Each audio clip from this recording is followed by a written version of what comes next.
আসসালামু আলাইকুম, কেমন আছেন সবাই? এই তো সকাল সকাল চলে আসলাম রান্নাঘরে।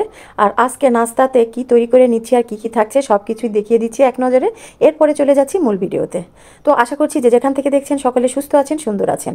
শুভ সকাল আবারও একবার সবাইকে জানিয়ে ভিডিওটি শুরু করছি। তো এই তো সকালে বরাবরই নাস্তা কিছু না কিছু তো থাকেই, রুটি না হয় পরোটা, না হয় খিচুড়ি কিংবা গরম ভাত। তো শীতের দিন যেহেতু আমার ঘরে ছুটির দিন ছাড়া সব দিনেই রুটি কিংবা পরোটা, আর ছুটির দিন আসলেই খিচুড়ি। তো ছেলে আর বাবার দুইজনারই খুব খিচুড়ি পছন্দ, কিন্তু আমার অতটা পছন্দ না। যখন মন চায় মানে অনেক কয়েকদিন পর পর হয়তো একটু খাইতে ইচ্ছে করে, তাছাড়া খুব একটা খিচুড়ি ভালো লাগে না আমার। দেখা যায় খিচুড়ি ওদের জন্য করলেও রুটি আমার জন্য থাকেই। তো এই তো একটা একটা করে চারটা পরোটা বানিয়ে নিচ্ছি। আর দোকানের পরোটা আর বাসার পরোটার হাজার মানে তফাৎ। কারণ বাসার একটা পরোটা দিয়েই দোকানের চারটা পরোটা হয়ে যাবে, বা মিনিমাম তো দুইটা হবেই। তো এই জন্যই বাসার পরোটা দেখা যায় দোকানের দুইটা খাইলে বাসার একটা খেলেই চলে। পরোটার সাথে থাকবে ডিম ভাজি, পরোটার সাথে ওর বাবা আবার ডিমটা ভাজি খেতেই পছন্দ করে। তো আমার আবার ভাজি ডিম অতটা পছন্দ লাগে না, তাই আজকে সিদ্ধ ডিম করে নিয়েছি আর হাফ বয়েল করে নিয়েছি। আর ওর বাবা খাবে একবারে ভাজি। তো পেঁয়াজ কাঁচামরিচ দিয়ে ভেজে নিয়েছি। তার আগে পরোটার খামিরটা আমি সকালে ঘুম থেকে উঠেই সকাল সকালে কিন্তু রূপক চলে গিয়েছে স্কুলে। তো এখন প্রায় 9টা বাজতে যাচ্ছে, এখন আমি রান্না মানে আমাদের জন্য নাস্তা তৈরি করছি। আর ভোর 5:30টার সময় একবার নাস্তা তৈরি করে রূপককে খাইয়ে দিয়েছি। তো এই তো সকাল থেকে, আর মেয়ে যদি বাসায় থাকতো তাহলে 12টার সময় আবার একবার নাস্তা হতো, মানে আমার নাস্তার পর্বই চলে 12:30 পর্যন্ত। দুপুরে রান্না তাহলে কিভাবে তাড়াতাড়ি হবে বলেন তো? তো যাই হোক, যেভাবেই হোক ছোট দিনের বেলায় একভাবে না একভাবে চলে যাচ্ছে। আর ছেলে পেলে সব সময় সবাই একসাথে থাকেও না, দেখা যায় এ আছে তো ও নাই, ও আছে তো ও নাই।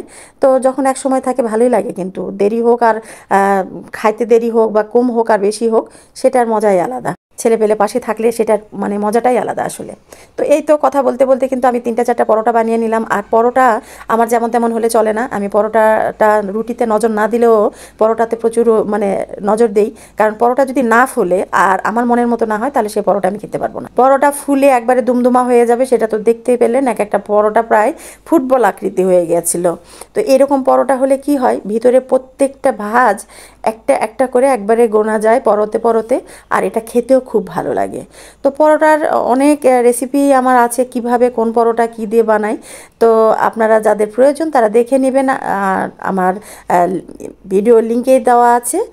আর এই তো আজকে খুব সাধারণ করে পরোটা বানিয়ে নিয়েছি, সাথে থাকছে গরু মাংস রান্না করা ছিল। তো ফ্রিজে ছিল, সেটা বের করে নিয়ে একবার ওভেনে গরম করে নিয়েছি 5 মিনিট। তারপরে সেখান থেকে একটু মাংস নিয়ে নিলাম আমরা দুইজনেই। আর এই যে চাও তৈরি করে নিচ্ছি। আসলে নাস্তা নিজে হাতে তৈরি করে খেতে খেতেই আবার চা খেতে ইচ্ছে করে, তখন আবার চুলার পাড়ে আর উঠে আসতে ইচ্ছা করে না। এই জন্যই সব কিছু একসাথে রেডি করে তারপরে যে বসি। বলতে পারেন আজকে বেশ কয়েকদিন পরে আমরা দুইজন বসে নাস্তা করছি। সকালে কোনো খাবারই, সকাল দুপুর বিকেল কোনো খাবারই আমার একা খেতে ভালো লাগে না। আর ওর বাবা কয়েকদিন খুব ব্যস্ত ছিল, যার কারণে আমাদের একসাথে নাস্তা হয়েই ওঠে নাই। ছেলে চলে যেত স্কুলে, আর ওর বাবা চলে যায় বাহিরে, সে আসতে আসতে দেখা যায় 11টা বেজে যায়, আমি নাস্তা করে ফেলি। কখনো হয়তো বাইরে হোটেল থেকে নাস্তা পাঠিয়ে দেয়, আমি হয়তো একাকাই করে নেই। তো একাকা কি, সামনে কোকোকে বসিয়ে টিভিটা দিয়ে তারপরে তো নাস্তা করি, আপনারা সকলেই জানেন। এটা কিছুই না, শুধু একাকা নাস্তা করতে ভালো লাগে না বা খেতে ভালো লাগে না, এই জন্যই। তো এই তো আজকে বেশ কয়েকদিন পরে দুইজনে একসাথে নাস্তা করছি, খুব ভালো একটা ফিলিং, যেটা আপনাদের সাথে শেয়ার করছি। আশা করছি আমার ভিডিওটি আপনাদের ভালো লাগবে। ভালো লাগলে অবশ্যই লাইক কমেন্ট শেয়ার করে পাশেই থাকবেন। আল্লাহ হাফেজ, শুভ সকাল।